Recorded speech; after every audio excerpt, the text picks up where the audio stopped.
नमः शिवाय। नमः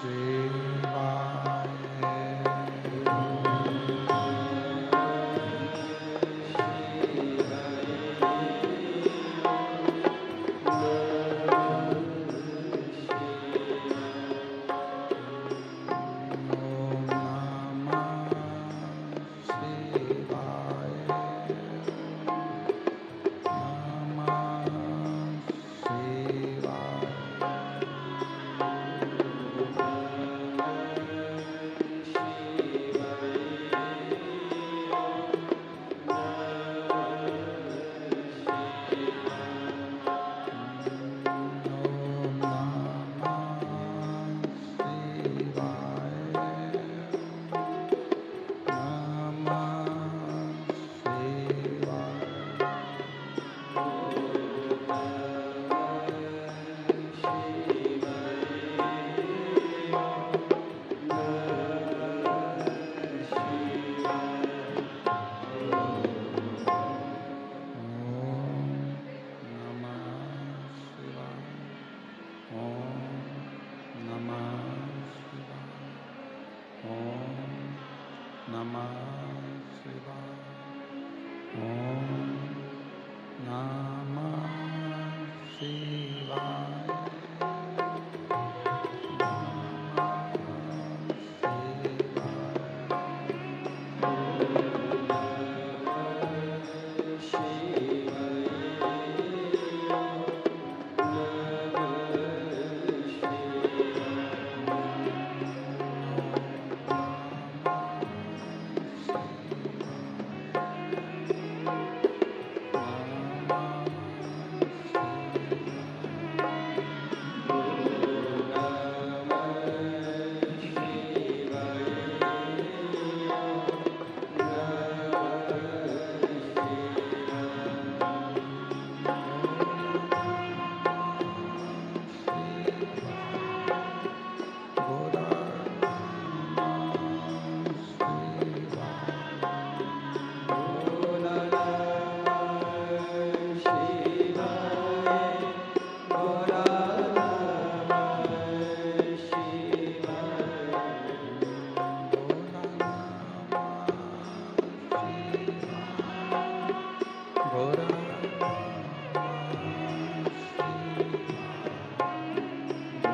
विश्वनाथ भगवान की, महाकालेश्वर भगवान की, ओमकारेश्वर भगवान की, अमरेश्वर महादेव की। हर हर महादेव, हर हर महादेव, हर हर महादेव।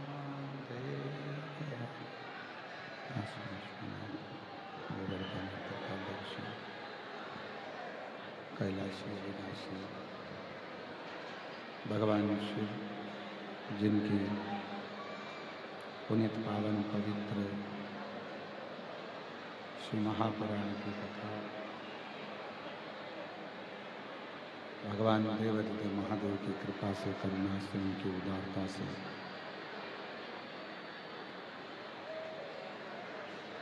ये वर्तमान के इस पवित्र पावन प्रांगण में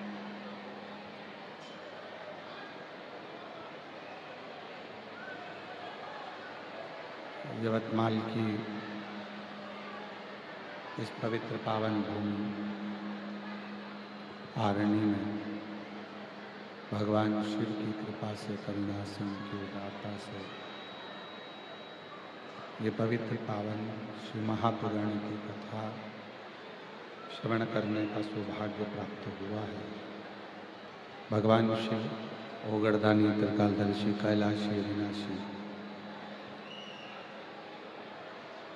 भगवान शंकर की ये पवित्र पावन श्री महापुराण की कथा भगवान देवादिदेव महादेव भगवान शिव, जिनकी पुनीत पावन पवित्र शिव महापुराण की कथा भगवान शिव की कृपा से, करुणा से, उनकी उदारता से यवतमाल के आरणी में ये पवित्र पावन शिव महापुराण की कथा श्रवण करने का सौभाग्य प्राप्त हुआ। श्री बहिरम देव शिव महापुराण सेवा समिति आरणी, यवतमाल, महाराष्ट्र। एक बार समिति के लिए जोरदार ताली बजाकर उनका स्वागत, वंदन, अभिनंदन। भगवान शिव की पवित्र कथा आप और हम श्रवण करने के लिए यहाँ विराजमान हैं। ये भगवान शिव की अनुपम कृपा, करुणा, दया,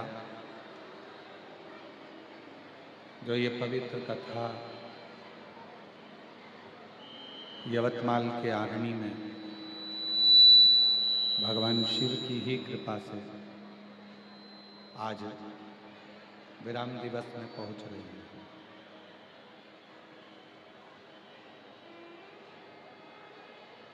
कहीं ना कहीं भगवान देवादिदेव महादेव की करुणा, उनकी उदारता, उनकी कृपा है। कथा यवतमाल के आरणी में भगवान शिव की कृपा से आज विराम दिवस की ओर जा रही है। कहीं ना कहीं भगवान शिव की ही कृपा, करुणा, उनकी उदारता है, जो ये पवित्र पावन शिव महापुराण की कथा भगवान शिव की कृपा से आप इस कथा के पंडाल में बैठकर श्रवण कर रहे हैं। और तेरी कृपा बिना एक भी अणु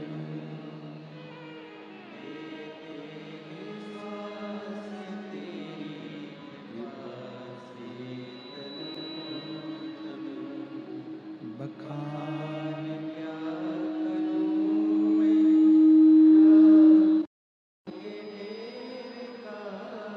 चपटी बहुत में खजाना कुबेर का, हे गंगा मुक्ति द्वार ओंकार तू, भोले ओंकार तू, आयो शरण तिहारी शंभु ताल।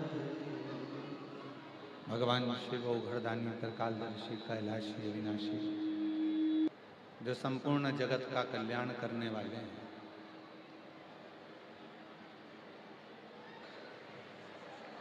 शिव कृपा से, भगवान शंकर की करुणा से, उनकी उदारता से ये पवित्र कथा अवृंद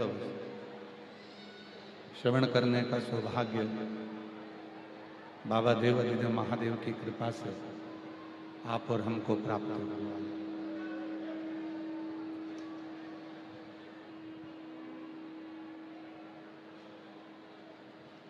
शिव कृपा से भगवान शंकर की करुणा से, उनकी उदारता से ये जो मानव का शरीर है, मानव की देह है, ये मानव का शरीर जो प्राप्त हुआ है, मानव की देह जो प्राप्त हुई है, इस मानव की देह को, मनुष्य के शरीर को हम किस तरह से, हम कैसे भगवान शिव की शरणागति तक लेकर जाए। इनको चालू कर लो।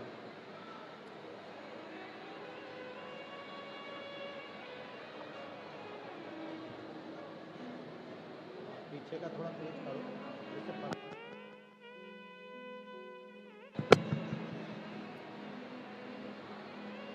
भगवान शिव जो संपूर्ण जगत का कल्याण करने वाले हैं, उन शिव की भक्ति में, भगवान शंकर की शरणागति में हम अपने चित्त को कैसे, हम अपने मन को, हम अपने शरीर को भगवान की अविरल भक्ति में कैसे। और ये प्रश्न स्वयं चंचुला देवी ने तुमरुका जी से किया।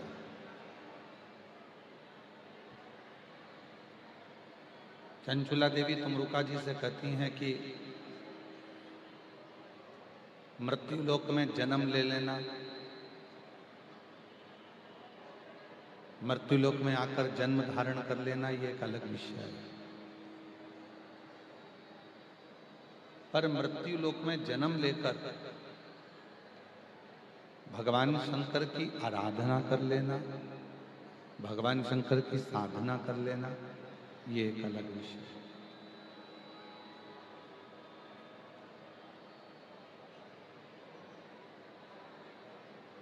भगवान श्री राम जी जिन भगवान शंकर की साधना करते हैं, आराधना करते हैं और लंका का राज्य प्राप्त कर लेते हैं, भगवान कृष्ण शिव की आराधना कर कर, भगवान शंकर की आराधना कर कर अपनी 16,108 रानियों से संतान की प्राप्ति कर लेते हैं।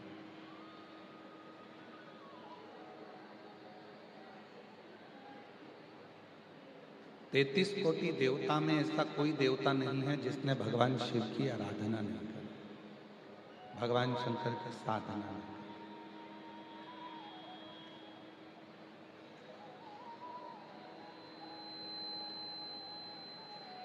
ऐसी कोई वस्तु, ऐसा कोई सुख, ऐसा कोई वैभव इस मृत्यु लोक का नहीं है जो भगवान शंकर आपको दे नहीं सकते। ब्रह्मा ब्रह्मलोक में निवास करते हैं, भगवान विष्णु वैकुंठ लोक में निवास करते हैं।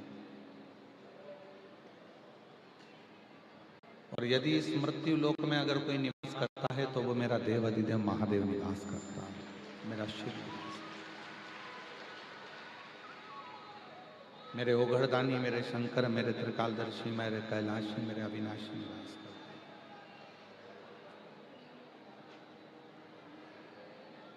अब हम लोग उस शिव को छोड़कर, जो पृथ्वी का देव है, वो कहते हैं कि अगर किसी को राम जी की भक्ति भी चाहिए ना, अगर कोई राम जी को भजने वाला है, राम जी की आराधना करने वाला है, राम जी की साधना करने वाला है, कोई भगवान कृष्ण की आराधना करने वाला है, भगवान कृष्ण की साधना करने वाला है, यदि उसको भगवान श्री राम जी की आराधना करना है यदि उसको भगवान श्री कृष्ण की साधना करना है, भगवान राम की भक्ति करना है, भगवान कृष्ण की भक्ति करना है, तो अगर उसे भगवान राम और भगवान कृष्ण की भक्ति करना है तो सबसे पहले उसको शिव की भक्ति करना पड़ेगा, तब जाकर उसको राम और कृष्ण की भक्ति मिलेगी।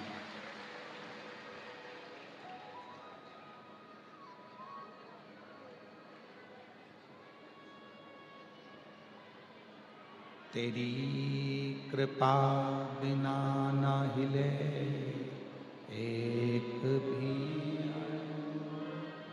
लेते हैं श्वास तेरी कृपा से तनु तनु, बखान क्या करूं मैं लाखों के ढेर का, चपटी बहुत मेरे मजाक मेरे का, हे गंग मुक्ति वाले ओंकार तू, भोले ओंकार तू, आयो शक्तिहारी। यदि दुनिया का कोई भी सुख है, दुनिया का कोई भी वैभव है, दुनिया का कोई भी धन है, दुनिया का कोई भी संपदा है, दुनिया का कोई भी वैभव है, दुनिया का कोई भी धन हो, दुनिया का कोई वैभव हो, दुनिया का कोई सुख हो, यदि उस सुख को, उस वैभव को संसार के मनुष्य को चाहिए तो शिव की साधना करें। भगवान राम जी की भक्ति चाहिए तो भी शिव की साधना करें। भगवान श्री कृष्ण की भक्ति चाहिए तो भी शिव की साधना करें। और यहां तक शिव महापुराण की कथा कहती है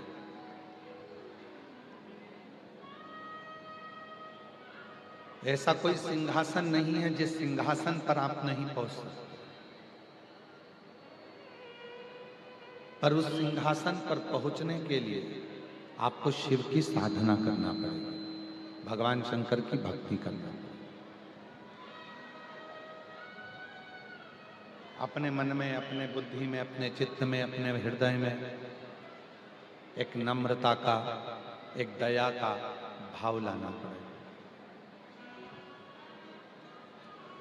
जैसे जैसे कलयुग बढ़ता जा रहा है, जैसे कलिकाल बढ़ता जा रहा है, वैसे वैसे लोगों के भीतर से दया समाप्त होती चली जाती है।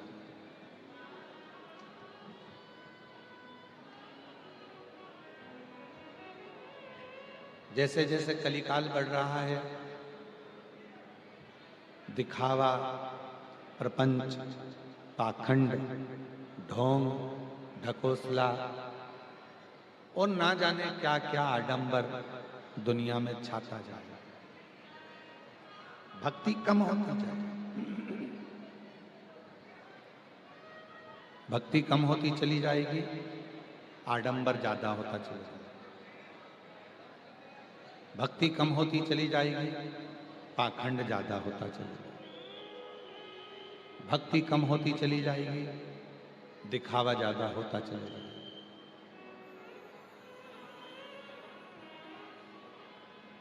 और आज हो क्या रहा है? जो ज्यादा दिखावा करता है वही श्रेष्ठ कहला रहा है। भक्ति लोग कर कहां रहे?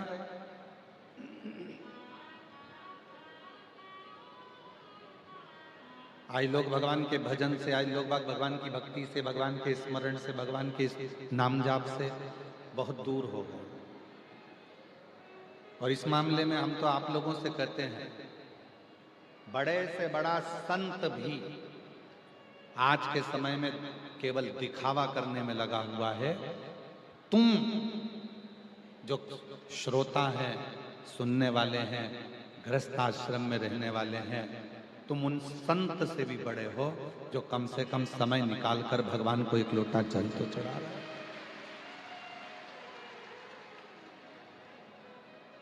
तुम उनसे भी बड़े हो। कम से कम समय निकाल कर भगवान के मंदिर जा रहे हो, समय निकाल कर भगवान के मंदिर में पहुंचकर एक लोटा जल चढ़ा रहे हो। जो जितना जितना दिखावा कर कर कर बहुत महान बनता चले जाता है, वो परमात्मा की भक्ति से बहुत दूर हो जाता है। उसके मुख से भगवान का नाम निकलता ही नहीं। वो मंदिर, देवालय, शिवालय जा ही नहीं सकता, क्योंकि उसको आडंबर से फुर्सत नहीं, उसको दिखावे से फुर्सत।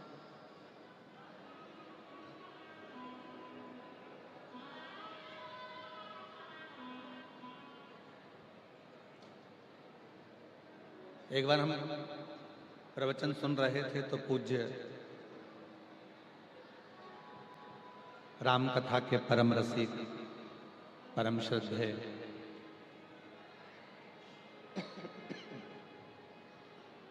श्री मोरारी बापू जी ने एक बात कही थी।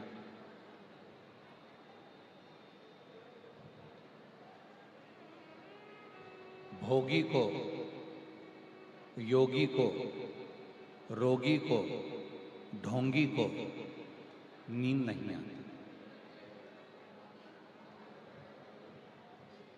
जो योगी है, योग में लगा हुआ है, परमात्मा की भक्ति में लगा हुआ है, उसको भी नींद नहीं आती भगवान की भक्ति को कैसे प्राप्त करें।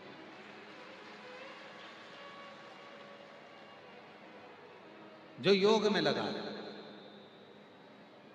एक रोगी व्यक्ति होता है जिसको रोग लग गया, उस रोगी को भी नींद नहीं आती, क्योंकि रात भर उसको कष्ट होता है शरीर। एक भोगी जो भोग में डूबा हुआ है, काम वासना में डूबा हुआ है, आसक्ति में डूबा हुआ है, उसको भी नींद नहीं आती। और चौथे नंबर पर है जो ढोंगी है, कल क्या ढोंग करना है, कल क्या नया करना है, जो ढोंग में लगा हुआ है, उसको भी नींद नहीं आती। पूज्य श्री मोरारी बापू जी ने अपने रामचरितमानस में ये 4 ऐसे व्याख्यान दिए जिसको जीव को समझना चाहिए। आज पूरी दुनिया केवल दिखावे की रही, भक्ति समाप्त हो, भजन समाप्त हो। रुद्राक्ष की बहुत सारी माला पहन लो, दिखावा कर लो, भगवान मिलेंगे ना मिल सकते। खूब सारा चंदन लपेट लो, खूब लंबे लंबे बाल बना लो, खूब अच्छे अच्छे कपड़े पहनकर 2-4 लेक्चर दे दो, भगवान प्रसन्न हो जाएंगे? नहीं हो सकते। वीर शैव लिंगायत संप्रदाय के 63 नयनारों की कथा आती है।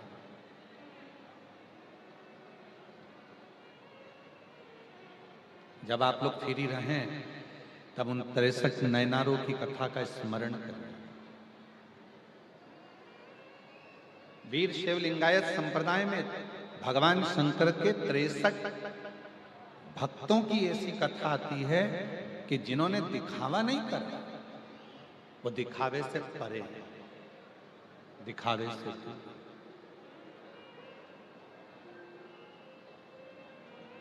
और हमको खुशी होती है जब कोई कथा कराने वाले व्यक्ति, कोई कथा कराने वाली समिति दिखावा ना करे, तो कथा कहने में भी आनंद आता है और कथा श्रवण करने में भी आनंद। दिखावे से परे। और हमने इस समिति को देखा, श्री बहिराम देव सेवा समिति जो है, शिव महापुराण समिति आरणी यवतमाल की, कोई दिखावा, किसी तरह का कोई दिखावा यहां नहीं है।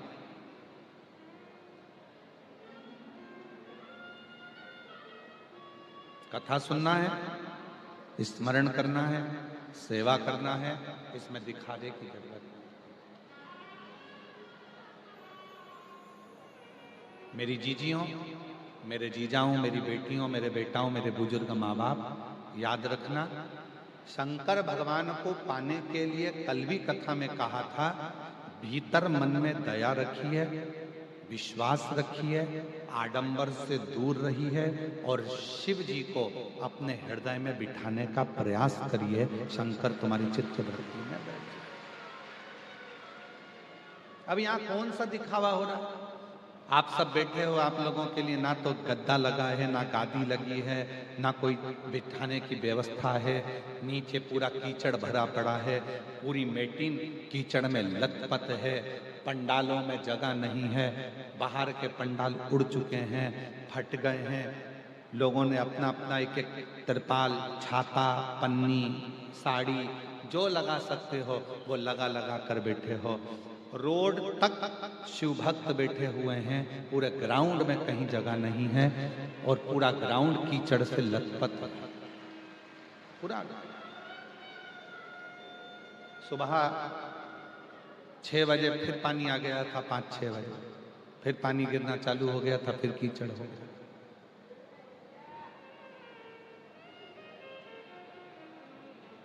कहां दिखावा? ये आरणी की जो भूमि है, ये आरणी की जो जगह है, ये यवतमाल जो जिला है, यवतमाल की जो भूमि है, आरणी की जो भूमि है, जो हमने पहले दिन कथा में कहा था कि पूरे यवतमाल जिले को कहीं से भी उठा कर देख लो, पूरे यवतमाल जिले में मेरा शिव ही शिव मिलेगा और शिव के ही भक्त मिलेंगे।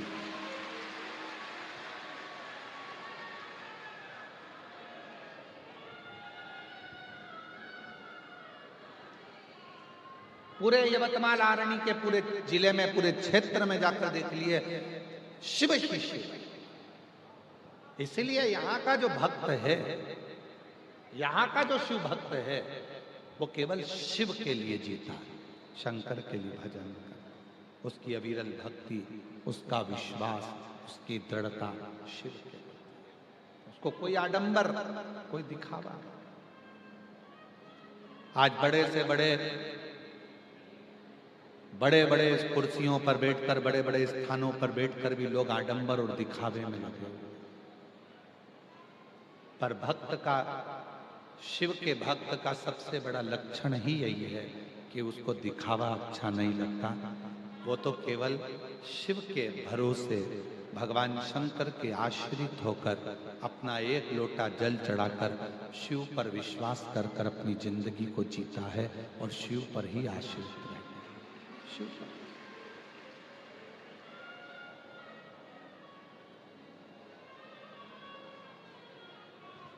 अभी हम जयपुर में थे, 2 दिन हम सबसे मिलते हैं, 5वां दिन छठा दिन, और मिलने का समय भी लगभग पक्का रहता है। शाम के 7 बजे मिलते हैं, 7:30 बजे उठ जाते हैं। पूरे 7 दिन में केवल 2 दिन मिलना होता है, चाहे वो कोई भी आए। शाम को 7 बजे से 7:30 बजे हम सबसे बस आधा घंटा। अब आधा घंटा में आप लोग कैसे मिलोगे, क्या बोलोगे? श्री शिवाय नमस्तुभ्यम बोलो, हाथ जोड़ो, प्रणाम करो, चलते। हम आप लोगों से ज्यादा बात भी नहीं करते।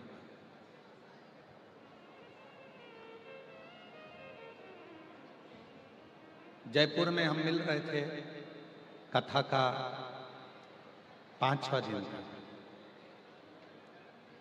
एक लड़का आया,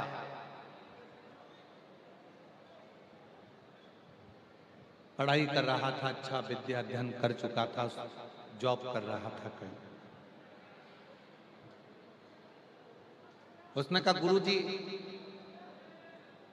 शिव महापुराण में कोई ऐसा उपाय बता दो कि मैं चांद को छू लूं।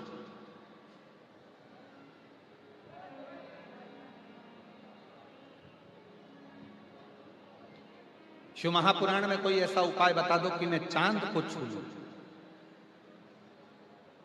हमने उस लड़के से कहा,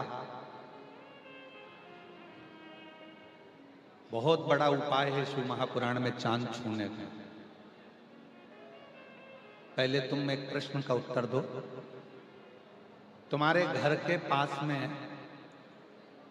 6 घर छोड़कर कौन रहता है, उसका नाम बताओ। ओ गुरुजी, कोई हमको उसका नाम याद होगा? घर के पीछे 3 घर छोड़कर कौन रहता है, उसका नाम बताओ। आज के व्यक्ति को पड़ोसी के ऊपर दया नहीं आती, पड़ोसी के ऊपर पड़ोसी का दर्द महसूस नहीं करता और चांद छूने की बात करता है। चांद छूने की, जिस दिन पास में रहने वाले पड़ोसी का भी दर्द तुम्हें अपना दर्द लगने लगे, और जिस दिन तुम्हें अपने रिश्तेदारों का भी दर्द अपना दर्द लगने लगे, और दूसरे के दुख को देखकर तुम्हारी आंख में आंसू आने लगे, तो समझ लेना कि तुमने चांद को छू लिया।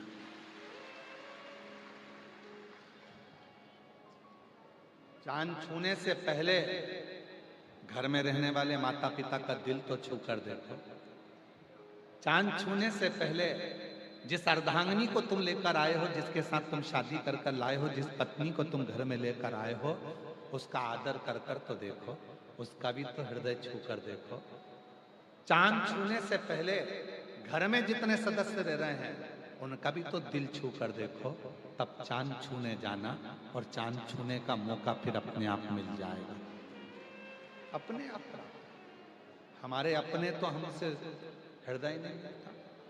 घर में पत्नी रह रही है, उसका मुंह फूला रहता है, पति रह रहा है, उसका मुंह फूला रहता है, बच्चे रह रहे हैं, उनका मुंह फूला रहता है, माँ बाप रह रहे हैं, उनका मुंह फूला रहता है, कोई एक दूसरे के प्रति प्रेम प्रकट नहीं कर पाता, तो क्या चांद छू, कैसे चांद छू?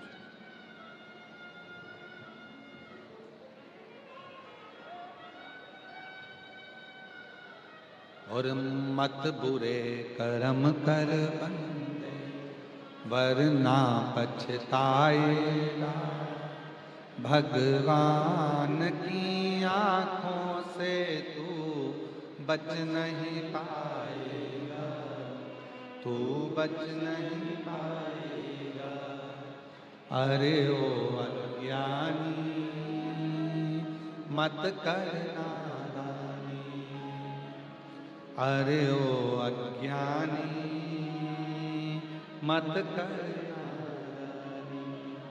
तेरे कर्म का फल भी तू ही पाएगा, जैसा किया तूने तेरे आगे आएगा। मत बुरे कर्म कर वरना पछताएगा, भगवान की आंखों से तू बच नहीं पाएगा, तू बच नहीं पाएगा। अरे ओ अज्ञानी मत करना। चांद बाद में छूना, पहले अपने हृदय को छू, आडंबर से दूर हो जाओ, दिखावे से दूर हो जाओ। और आरणी की इस पवित्र कथा में यवतमाल की भूमि पर कहूं, जितने भी श्रोता भाई बहन पंडाल में कथा सुन रहे हैं, पंडाल के बाहर सुन रहे हैं, चाहे आस्था चैनल पर सुन रहे हैं, चाहे फेसबुक यूट्यूब पर सुन रहे हैं, चाहे सोशल मीडिया पे सुन रहे हैं, जीवन में कितना भी तकलीफ आए, कितना भी दुख आ जाए, कितना भी कष्ट आ जाए, कितनी बड़ी बीमारी हो जाए, और कितना भी दुख सामने आकर खड़ा हो जाए, कोई तुमसे कहे कि हम तुमको वहां लेकर चलते हैं, वहां पर ऐसा व्यक्ति है तुम्हारा दुख हर लेगा, वहां ऐसा व्यक्ति है तुम्हारा कष्ट हर लेगा, किसी पर भरोसा मत करना। अपने घर में से तांबे का एक लोटा उठाना, पानी भरना मटके का, हंडे का, और लेकर सीधे शंकर के मंदिर में जाना चालू कर देना, तुम्हारा दुख कटना प्रारंभ। किसी आडंबर में मत जाना, किसी दिखावे में मत जाना। जैसे जैसे कलयुग बढ़ेगा, स्वयं तुमरुका जी कर रहे हैं चंचुला। और शिव महापुराण का सार्थत्व, जब शिवपुराण विराम होती है, आपने पूर्व में भी जहां शिवपुराण सुनी होगी, जो श्रोता पुराने सुनने वाले बैठे होंगे वो जानते हैं, शिव महापुराण जब विराम होती है तब भगवान शंकर पार्वती जी तुमरुका जी से कहते हैं कि तुम्हें दक्षिणा में क्या दूं। शिव महापुराण के विराम की दक्षिणा में तुमको क्या, मैं तुम्हें दक्षिणा क्या प्रदान। और आप सभी ने कथा में सुना है, तुमरुका जी हाथ जोड़कर कहते हैं भगवान शिव जी से, ईसर गोरा जी से, अगर दक्षिणा में देना चाहते हो तो इतना वर दे दो, कली काल कलयुग में जो शिव महापुराण के पंडाल में बैठकर कथा सुनेगा उसकी झोली तुमको भरना ही पड़ेगी, बस ये वर दे।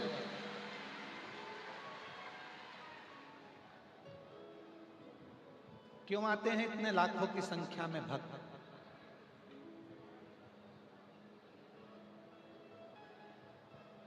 गांव-गांव में बहुत सारे लोग शिव पुराण की कथा करने लगे और गांव-गांव में शिव पुराण की कथा होने लगी। बहुत सारे शिव पुराण के वक्ता भी बढ़ गए, खूब कथा होती। फिर भी कुबरेश्वर धाम से जब ये पोथी आती है तुम्हारे गांव में, कुबरेश्वर धाम से ये सीहोर वाला बाबा पोथी के रूप में जब आता है तो दुनिया के लोग दौड़ दौड़ कर इस कथा में पहुंचते हैं। क्यों पहुंचते हैं? क्योंकि उनको मालूम है दुनिया में केवल एक ही शिव पुराण ऐसी है जिसमें बैठकर श्री शिवाय नमस्तुभ्यम का अखंड जाप कर कर शिव से अपने मन की बात बोली जाती है और बाबा 3 महीने में झोली भर देता है, खाली नहीं रखता।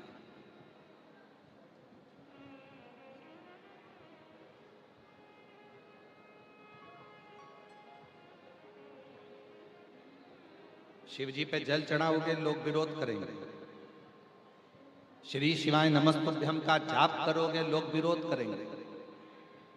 रोज कहीं ना कहीं का एक आध सामने आकर खड़ा हो जाएगा, कोई ना कोई तुम्हारे इंस्टाग्राम पर कोई तुम्हारे वीडियो मिल जाएगा कि श्री शिवाय नमस्तुभ्यम मत बोला कर।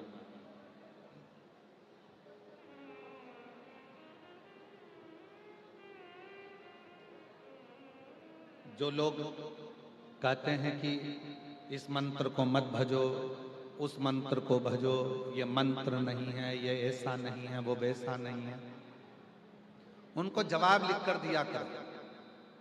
तुलसी बाबा ने तो मरा मरा जपा था, तो भी उल्टा नाम जप कर भी मेरे राम का दर्शन हो गया था। ये तो शिव है, ये शिव है, भोला है, सरल है, सहज है। वो ये नहीं देखता कि क्या तुमने जपा, सरल सहज, उसने नहीं देखा। आपको कथा में कहा था परसों के दिन, मंत्र से ज्यादा काम करता है तुम्हारा मन। कई लोग बैठे हैं संसार में ऐसे, रोज सुबेरे सुबेरे माताएं, कई पुरुष, कई भाई, कई बहन गीता जी लेकर बैठते हैं, गीता जी का पाठ करते हैं, राम रक्षा स्तोत्र का पाठ करते हैं, गोपाल सहस्त्र नाम का पाठ करते हैं, हनुमान चालीसा का पाठ करते हैं, शिव चालीसा का पाठ करते हैं। कई माताएं बैठी हैं, कई पुरुष बैठे हैं। हो सकता है हमारी बात का बुरा लग जाए, हो सकता है हमारी बात आपको बुरी लग जाए। जितने टीवी पर सुन रहे हैं हो सकता है उनको भी हमारी बात का बुरा लग जाए। कई लोग हैं रोज गीता का पाठ करते हैं, रोज हनुमान चालीसा पढ़ते हैं, रोज राम रक्षा स्तोत्र पढ़ते हैं, रोज शिव चालीसा पढ़ते हैं, रोज दुर्गा चालीसा पढ़ते हैं, रोज मंत्र का जाप करते हैं, रोज माला जपते हैं, रोज स्मरण करते हैं, रोज पूजन में बैठते हैं, घर के मंदिर में और पूजन भी करते हैं, रोज भगवान को नहलाते भी हैं, रोज भगवान का श्रृंगार भी करते हैं। ऐसे कई लोग, पूरा दुनिया भरी पड़ी हुई है जो कहीं ना कहीं पाठ, पूजन, अर्चना, साधना में लगे हुए हैं। उसके बाद भी रोज गीता पढ़ रहे हो, उसके बाद भी मन में शांति नहीं है। रोज मंत्र जप रहे हो, उसके बाद भी मन में शांति नहीं है।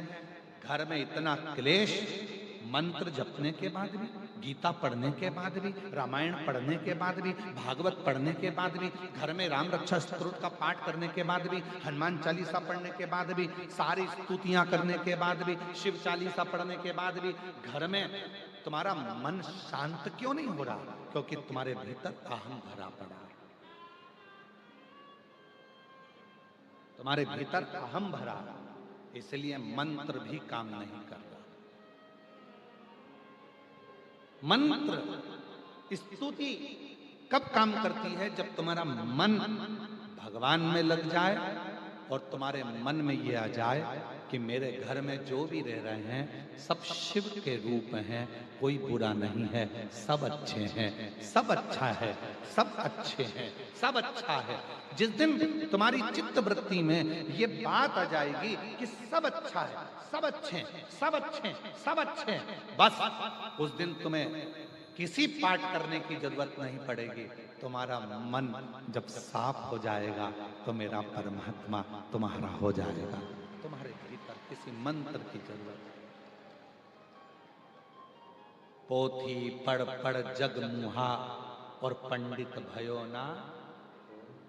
पोथी पढ़ते पढ़ते जीवन निकल गया। मैं गीता जी का 18वां अध्याय पढ़ती हूँ, मैं रामायण जी का ये पाठ करती हूँ, मैं राम रक्षा स्तोत्र का ये पाठ करती हूँ, मैं हनुमान चालीसा का ये पाठ करती हूँ, मैं शिव चालीसा का ये पाठ करती हूँ, मैं ये वाली स्तुति करती हूँ, मैं मंत्र माला इतनी करती हूँ, मैं 12 माला जपती हूँ गुरु नाम की, मैं 3 माला जपती हूँ शिव के नाम की, मैं 4 माला जपती हूँ राम जी की, मैं 5 माला जपती हूँ इसकी, मैं 6 माला जपती हूँ उसकी। माला तो बढ़ गई, मना नहीं है, पर मन बड़ा क्या? मन तो उतना की उतना ही छोटा है। अभी भी कमर में चाबी खोस के बैठी हुई है पूजन में भी।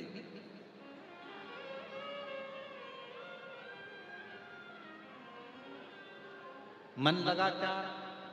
पूजन करने बैठे हो तो भी तुम्हारा मोबाइल तुम्हारे बाजू में है, पूजन करने बैठे हो तो भी तुम्हारा ध्यान रसोई घर में, बहू ने चाय बनाई कि नहीं बनाई, छोरे को उठाया कि नहीं उठाया, खाना बनाया कि नहीं बनाया, टिफिन बनाया कि नहीं बनाया, काम वाली आई कि नहीं आई।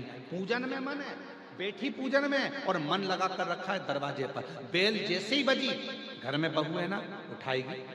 बेल बजी है ना, बहू है, पोता है, पोती है, सब हैं, उठाएंगे, जाएंगे, दरवाजा खोलेंगे, दरवाजे पर जाकर देखेंगे कौन आया। तुझे क्या करना, तू पूजन कर रही है ना, तेरा दिल मन में लगा, पर भगवान में मन लगा ही नहीं है। कौन आया, क्या बोल रहा है, क्या बोल रहा है, क्या बोल रहा है, मन लगने, मन लगता ही, चित्त लगता ही। इस मन को कैसे लगे? मंत्र से, पाठ से, पूजन से भी बड़ा है इस मन को परमात्मा तक ले जाए। मन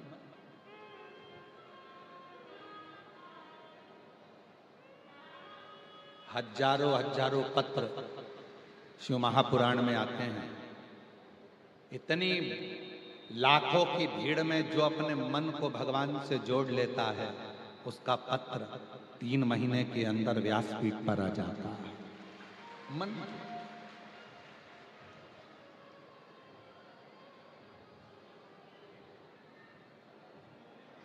इतना कीचड़, इतना कीचड़, पानी गिर रहा है, कीचड़ हो रहा है, उस कीचड़ में भी अगर आप बैठे हो, शिव की साधना कर रहे हो, बैठकर उससे अपने मन की बात कर रहे हो, आपका मन शिव में लगा है। इतनी भीड़ में, इतने ट्रैफिक में, पूरे रोड भरे पड़े हुए हैं, रोडों पर गाड़ियां खड़ी हुई है, गाड़ियां जाम में फंसी हुई हैं। इस जाम के अंदर, इतने कीचड़ में, पानी में, हवा में, उसके बाद भी तुम कीचड़ में भी बैठकर यदि शिव पुराण की कथा को सुन रहे हो तो तुम साधारण नहीं हो, तुम मन लगाकर भगवान की भक्ति में बैठे, तुम साधारण नहीं हो।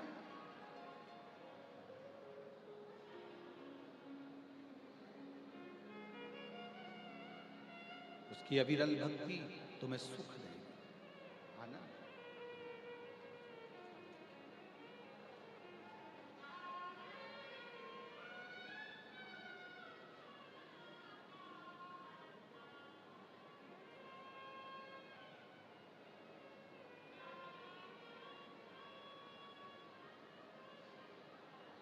ये जीवन का एक सुख है। शिव का नाम, शिव का धाम, शंकर का मंदिर, शिवालय, एक लोटा जल लेकर जिस दिन तुम शिव के मंदिर में जाना प्रारंभ कर दोगे, तुम्हें किसी के आगे हाथ जोड़ने की जरूरत नहीं पड़ेगी। शिव तुमको संभाल, शिव संभाल। और उसका प्रसंग शिव महापुराण में है। स्कंद पुराण की एक सुंदर प्रसंग आता है। स्कंद पुराण का, स्कंद पुराण में नागमणि की कथा आती है। नागमणि एक सर्प था, नागमणि। क्या नाम है उसका? नागमणि। जम के बोलो, नागमणि। सर्प है,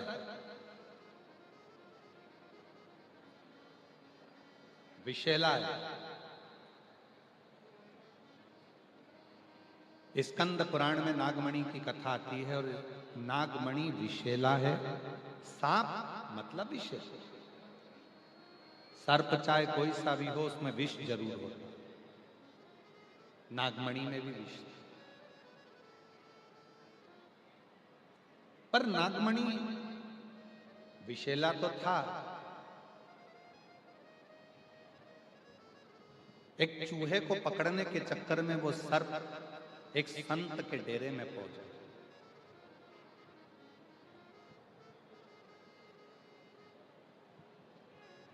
संत पार्थिव का पूजन करते थे, पार्थिव शिवलिंग का निर्माण करते, उसका पूजन करते संत। और नागमणि संत को देखता कि ये रोज पार्थिव का पूजन कर रहे हैं, पार्थिव बना रहे हैं, पार्थिव का पूजन करते हैं। नागमणि उस पार्थिव शिवलिंग को देखता,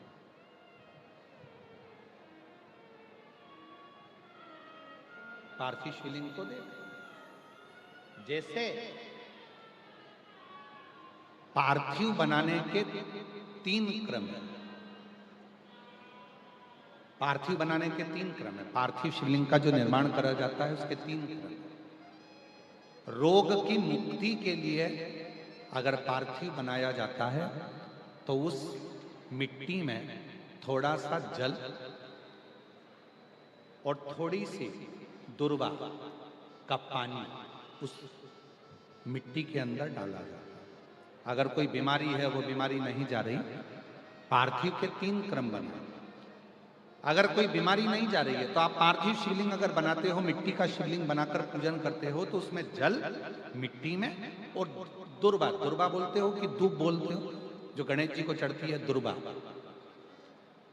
उसको पानी में डालकर उस पानी को मिट्टी में मिलाकर फिर पार्थिव बनाया जाता है रोग की मुक्ति के लिए। दूसरा,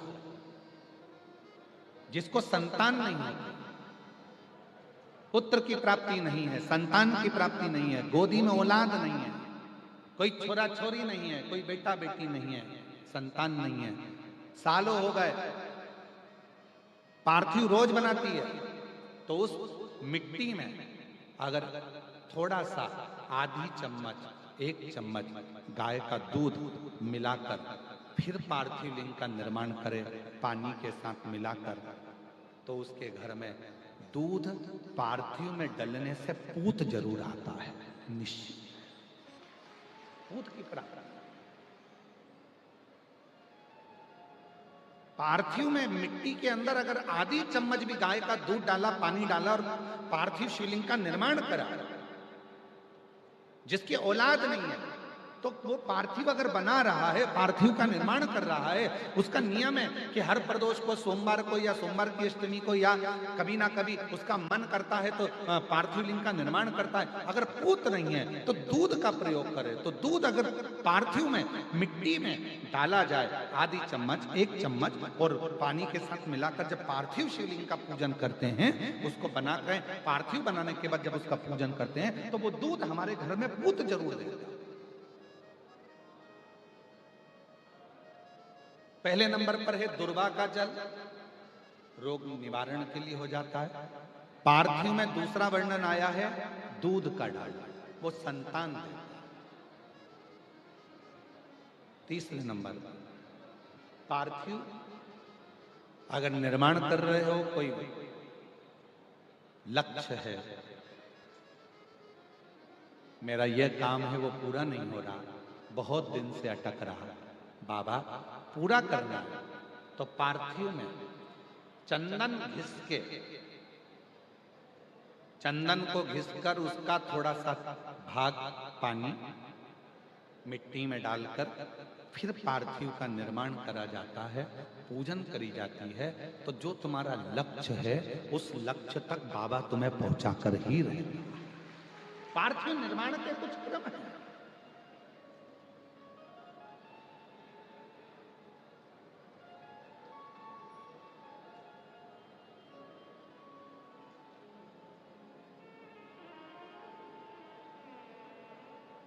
पार्थिव कैसे बनाया जाता है, किस कार्य के लिए बनाया जाता है? कई बेटियां ऐसी हैं, गुरुजी 32 साल की हो गई, शादी नहीं हो रही। गुरुजी लड़का 38 साल का हो गया, शादी नहीं हो रही। गुरुजी 28 साल का हो गया, शादी नहीं हो रही। तो भाई पार्थिव बना रहे हो ना, उसमें थोड़ा सा गाय का घी उस मिट्टी में थोड़ा सा 2 बूंद भी डालोगे तो बहुत है, और पानी से मसकर फिर उसका निर्माण कर कर फिर पार्थिव की पूजन करिए। कैसे विवाह नहीं होगा?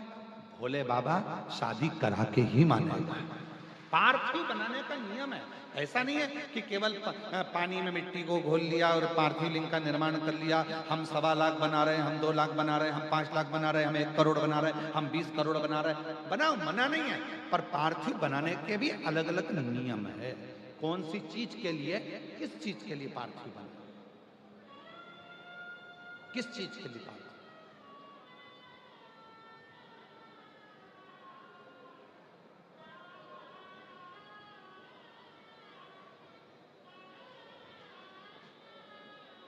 और मैंने तेरे ही भरोसे बाबा, तेरे ही भरोसे हवा बिच उड़ती जावांगी बाबा, डोर हथो छड़ी नामे कटी जावांगी।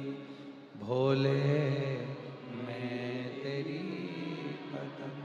शंभु मैं तेरी पतंग, हवा बिच उड़ती जावांगी बाबा, डोर हथो छड़ी नामे कटी जावांगी। भोले मैं तेरी पतंग, शंभु मैं तेरी। पार्थिव का निर्माण अलग अलग क्रम है पार्थिव के। उस पार्थिव को बनाना कैसे है, निर्माण कैसे, अगर बन सका तो एक बार यदि हमारे स्मरण में रहा और याद रहा तो एक कथा पार्थिव निर्माण पर ही करें कि पार्थिव का निर्माण किस किस वस्तु से, किस किस चीज से हो और किस किस कामना से हो।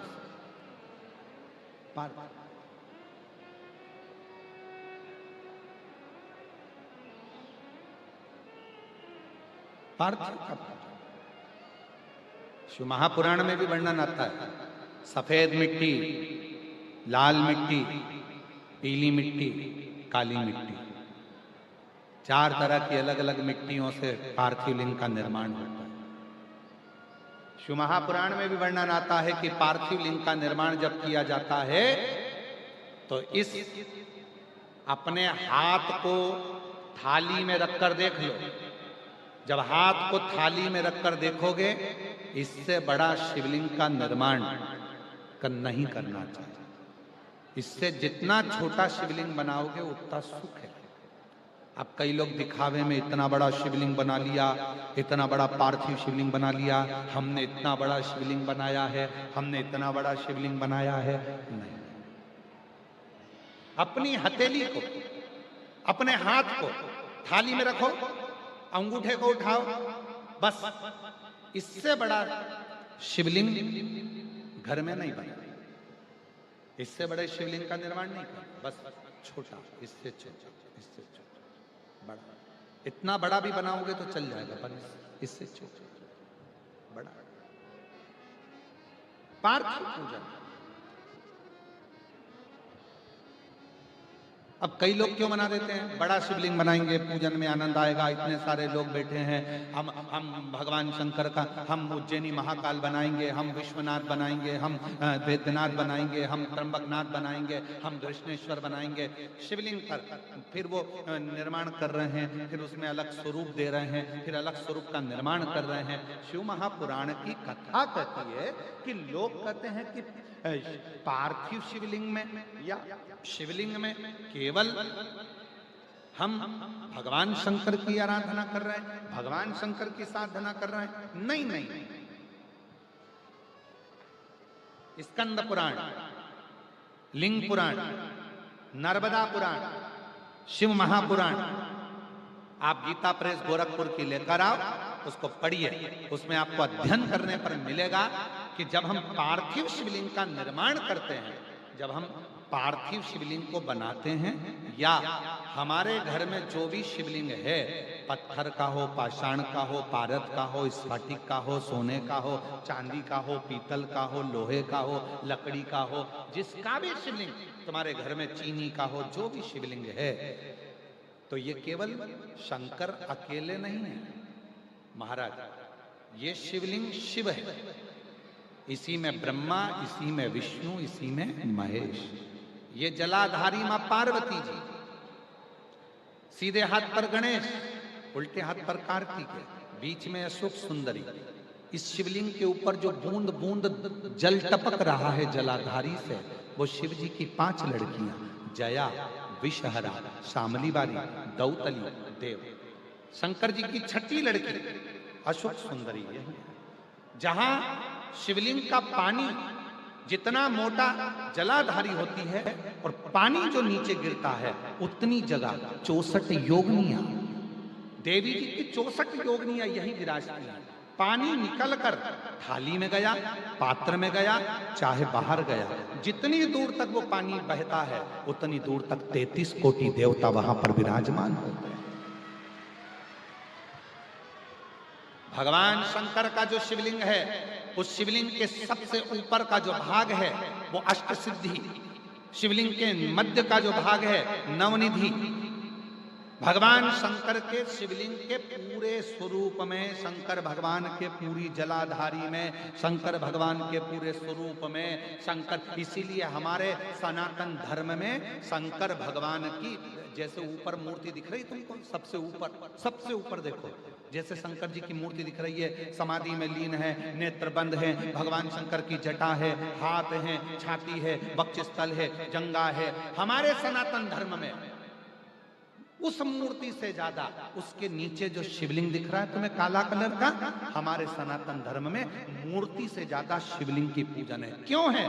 क्योंकि इस केवल अगर मूर्ति होती तो उसमें केवल शिव होते, और अगर शंकर का शिवलिंग है तो इसमें 33 कोटि देवता, अष्ट सिद्धि, नवनिधि, 64 योगिनी, 33 कोटि देवता, जगत जननी जगदम्बा, गणेश, कार्तिकेय, अशोक सुंदरी, जया, विषहरा, शामली बारी, दौतली, देव, ये सब के सब एक ही शिवलिंग में है। इसलिए हमारे सनातन में शिवलिंग की मूलता है। इसलिए हमारे सनातन में शंकर भगवान के शिवलिंग की प्रधानता है। हमारे सनातन धर्म में शिवलिंग की प्रधानता मानी गई है कि इसलिए भगवान, अगर हम तो यहां तक कहते हैं, जिन बेटा बेटी को अगर कोई सफलता नहीं मिल रही है, मेहनत को 4 गुना करो, परिश्रम 4 गुना करो, इधर उधर भटकना छोड़ो और मेहनत, अपना कर्म, अपनी मेहनत, अपना परिश्रम बढ़ाओ, और रोज शंकर भगवान के मंदिर में जाकर जब जल चढ़ाओ तो अपनी हथेली को शिवलिंग से थोड़ा सा लगाने का प्रयास करो। अष्ट सिद्धि, नवनिधि तुम्हारे घर में आना प्रारंभ हो जाती है। अष्ट सिद्धि हम क्यों कहते हैं? जल चढ़ाने जाओ, जल चढ़ाकर वापिस आओ तो थोड़ा सा जल घर लेकर आओ, दरवाजे पर छीटो। क्यों कहते हैं? क्योंकि शंकर भगवान के शिवलिंग में अष्ट सिद्धि, नवनिधि, 64 योगिनी, देवी देवता, माता, गणेश, रिद्धि सिद्धि, अमोद प्रमोद, शुभ लाभ सब उस शिवलिंग के अंतर्गत हैं। जल चढ़ाते हैं, उसका भाग थोड़ा सा लाकर अपने घर में जब प्रोक्षण करते हैं तब अपने आप सारे कार्य सफल होना प्रारंभ हो जाते हैं। उस शिवलिंग में वो बल, उस शिवलिंग में वो तप।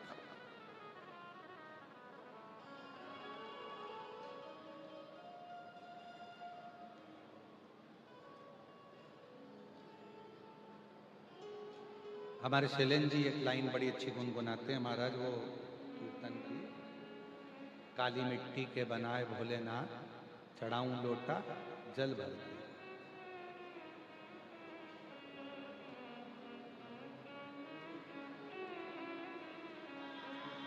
बालू मिट्टी के बनाए भोलेनाथ, चढ़ाओ लोटा जल भर के।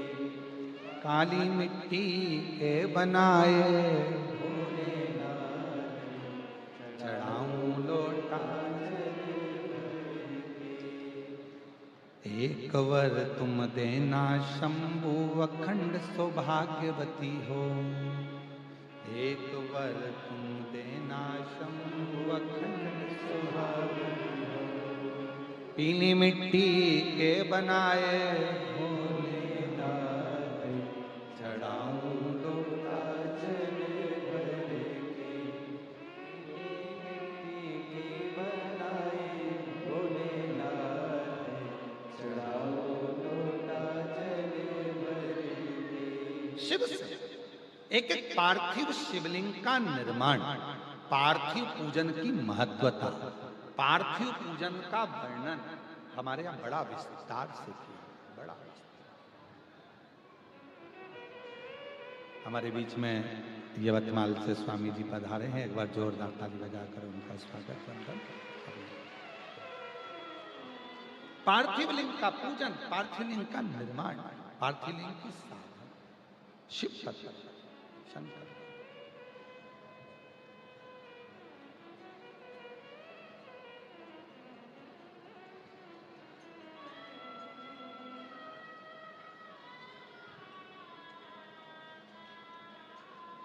और महाराज कुछ नहीं सूझे, चारों तरफ जब दुख ही दुख दिख रहा, कष्ट ही कष्ट दिख रहा, एकांत में बैठकर मेरे उज्जैनी नरेश, मेरे महाकाल राजा को थोड़ा याद करना प्रारंभ करना, तुम्हारा क्लेश, तुम्हारी अशांति, तुम्हारा दुख धीरे धीरे समाप्त होना चालू हो जाएगा, समाप्त।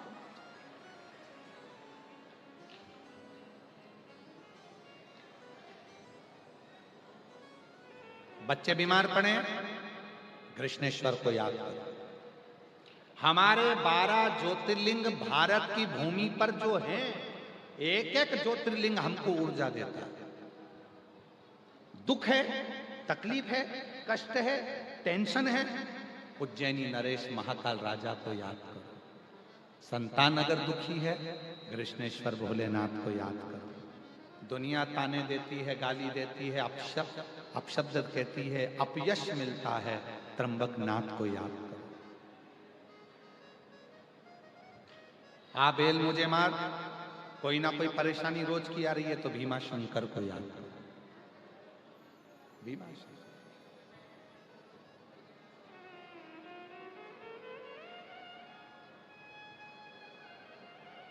भोजन कर रहे हो, आहार नली में तकलीफ आ रही है, भोजन निगलते बन नहीं रहा, पच नहीं रहा, पाचन क्रिया गड़बड़ हो रही है, एसिडिटी ज्यादा बन रही है, तो देवघर वाले बाबा वैद्यनाथ को याद करो।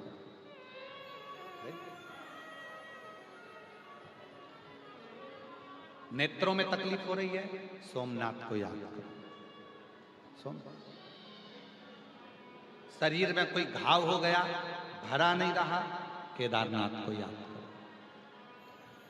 ये जितने 12 ज्योतिर्लिंग, 12 ज्योतिर्लिंग जितने भी, घर में क्लेश, बहुत अशांति चल रही है, मल्लिकार्जुन को याद करो। लक्ष्य पर पहुंचना है, लक्ष्य नहीं मिल रहा, मंजिल नहीं मिल रही, रामेश्वरम को याद करो। कैसे नाम,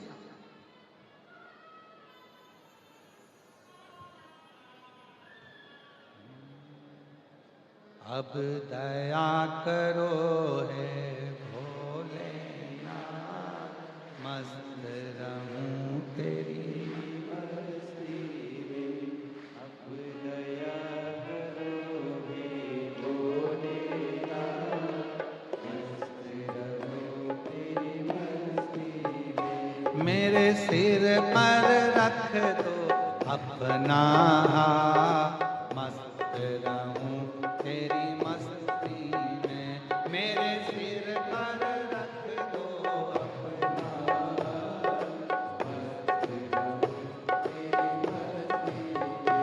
अब दया करो हे भोलेनाथ, मस्त रहूं तेरी मस्ती में।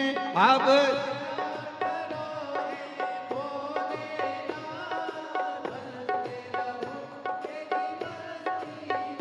मेरे सिर पर रख दो अपना हाथ, मस्त रहूं तेरी मस्ती में। मेरे सिर पर रख दो अपना हाथ, मस्त रहूं तेरी मस्ती में। अब दया करो हे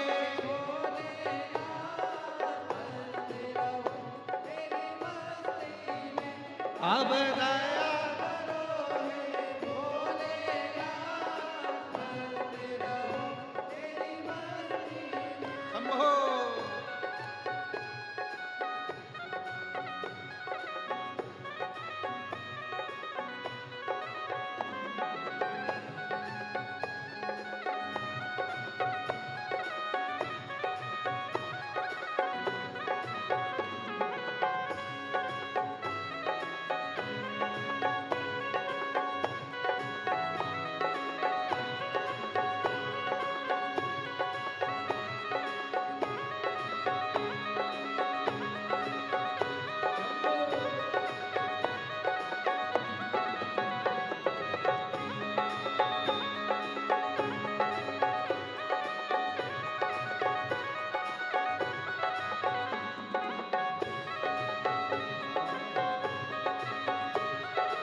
मेरे सिर पर रख दो अपना हाथ, मस्त रहूं तेरी मस्ती में। मेरे सिर पर रख दो अपना हाथ, अब दया करो हे भोलेनाथ, मस्त रहूं तेरी मस्ती में। अब दया करो हे भोलेनाथ, मस्त रहूं तेरी मस्ती में। अब दया करो हे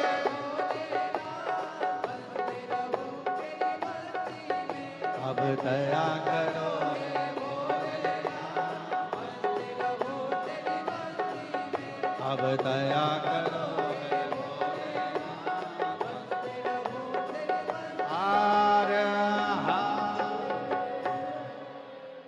अपने स्थान पर बैठकर भगवान देवाधिदेव महादेव से अपने मन का भाव कहिए, दिल से प्रार्थना करिए, विनय करिए, निवेदन करिए।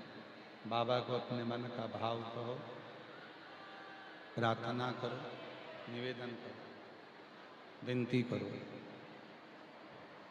जहाँ भी जगह मिले वहाँ बैठो।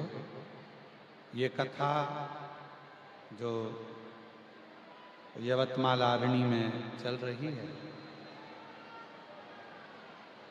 आज विराम की ओर है।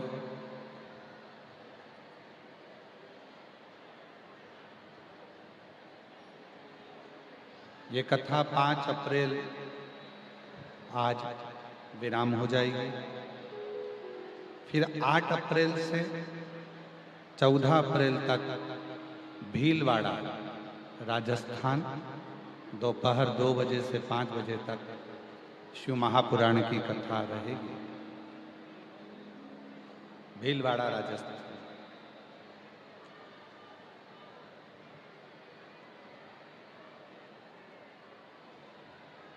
उसके बाद में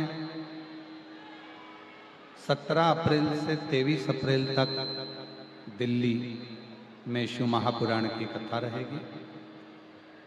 फिर 5 मई से 11 मई रांची फुटबॉल ग्राउंड रांची झारखंड में सुकुर हुटू कांके रांची झारखंड में शिव महापुराण की कथा रहेगी। ऐसे ही कथाओं का क्रम निरंतर चालू रहेगा। रिटर्न बाबा देवाधिदेव महादेव की पवित्र कथा आप और हम श्रवण करते रहेंगे। भाव से बाबा को अपने मन की बात कहिए। आज कथा का विराम दिवस है। बहुत दूर दूर से आप लोग आए हैं। दिल से निवेदन करें, प्रार्थना करें, विनती करें। जहाँ जगह मिल जाए वहाँ बैठकर बाबा को अपने मन का भाव कहिए।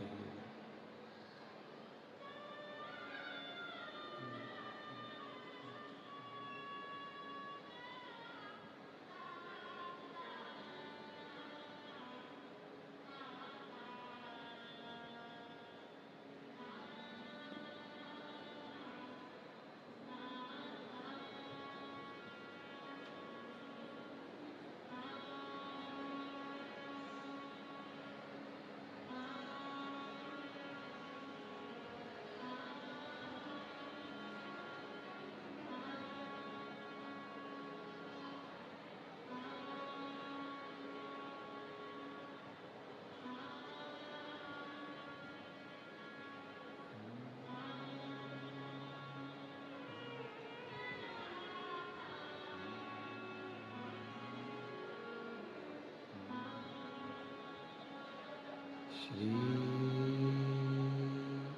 शिवाय नमस्तुभ्यं।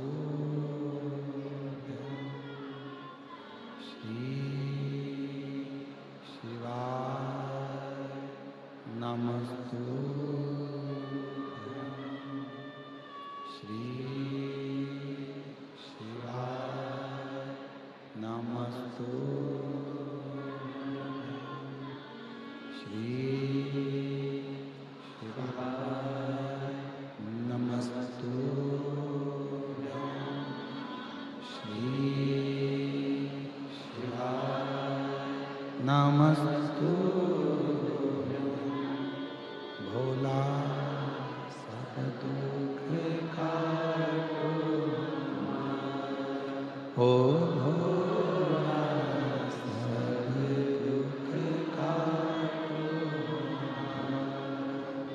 शिव शंकर जपो तेरी माला भोले बाबा जपो तेरी माला भोला सब दुख काटो ओ भोला सब दुख काटो वेश है मंगल मंगलकारी वेश है मंगल मंगलकारी शमशान वाला